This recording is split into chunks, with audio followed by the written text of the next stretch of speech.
The war in Ukraine, what do you see there? Again, you watch what is happening as opposed to what they're telling you is happening. You know, we see German tanks now on the ground. We see Biden show up there on the ground a few weeks ago. Obviously China's visiting Putin. What do you see happening here that we wouldn't see? All right. So I know a lot about the Ukraine situation. I'm focused on the vaccine issue and financial stuff. And it's a hot topic. It's a waste of time to get into debates with people. But I'll give you some things that maybe people aren't talking about from my analyst eyes. Zelensky, he's in a war, seems to be appearing all over the globe doing fundraising. So he has time to do that. So watch what they do, not what they say. Spending a lot of time away from his country. That's number one. Number two, we've given a lot of money, $100+ billion to Ukraine, and I've seen reports that they don't have ammo. So there's a disconnect. No ammo, $100 billion. Where's the money? So what's going on there? I don't think we really know. Is that money being stolen? I mean, these are questions that need to be asked. And apparently, if you ask them, you're a Russian, you're a Putin stooge. I'm just, this is what I see. Reports of ammunition deficits like bullets and $100 billion.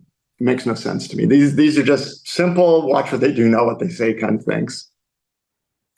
And Biden shows up there because it's a great way to get reelected, right? I mean, I think there's a history of presidents at war getting reelected, almost all of them. Well, let's look at that action in and of itself. We're told this war is brutal. Would a president go into a hot zone? I mean, I'm just asking that question. I mean, again, there's a lot of things going on that just make no sense to me. I'm just asking questions that I mean, did Roosevelt go to the UK during World War II?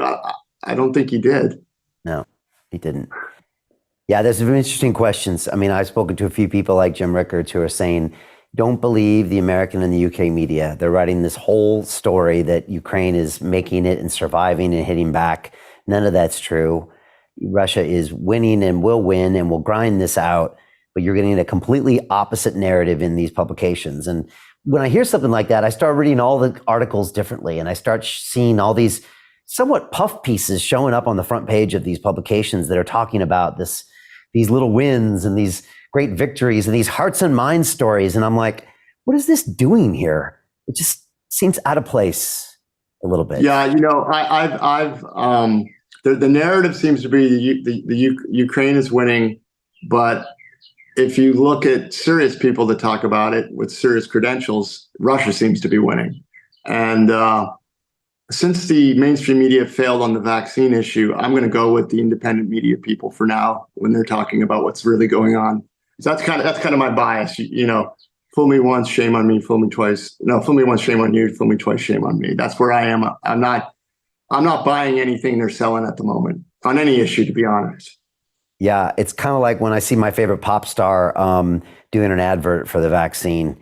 I think I'm starting to think like you, Ed, where you're looking at these little data points like, something very strange when I see this, or like you said, when you see me at London Real in 2020 being taken off of YouTube after 9 years. And like, I guess you see these little canaries and you start to take them as pieces of information to give you what's really happening behind the scenes. Yeah, I did that. I did that my whole career on Wall Street. I mean, we would go to conferences and pick up little data points that would suggest that business is slowing down. I made my bones, made great calls in the dot-com bubble because we were picking up data points that things were slowing very fast, and we sold a lot of stock. And it was just, no one told us, no one rang the bell. Little data points here. CFO says this at one company.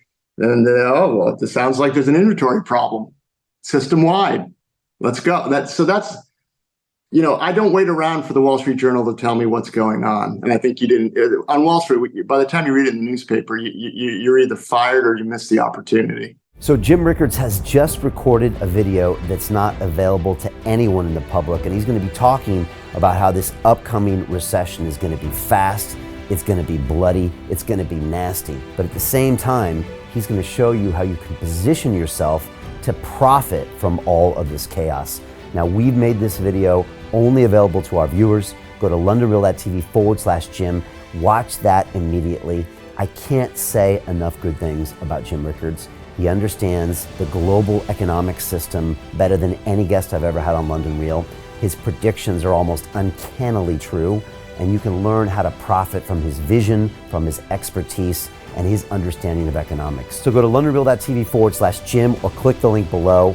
It's an excellent, excellent look on what's going to happen in the future and how you can position yourself to profit from that.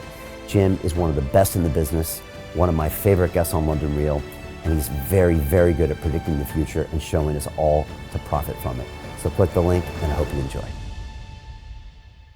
Hey, it's Brian Rose, founder of the DeFi Academy. I've told you my 4-week crypto bootcamp is amazing, but don't take my word for it. This is what my students are saying. The DeFi Academy was an amazing experience for me. It took me totally out of my comfort zone. In this course, I was challenged, I was held accountable, and pushed to do things that honestly weren't always easy. It's been phenomenal, and I can't believe we're already up on our 4 weeks. It has flown by. Going through this DeFi accelerator by far was one of the best courses I've taken. You do this course, you really get into the nitty-gritty of the activities that will make you comfortable with decentralized finance.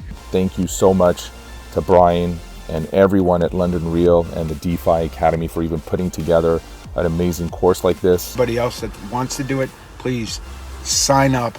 It is well worth the money.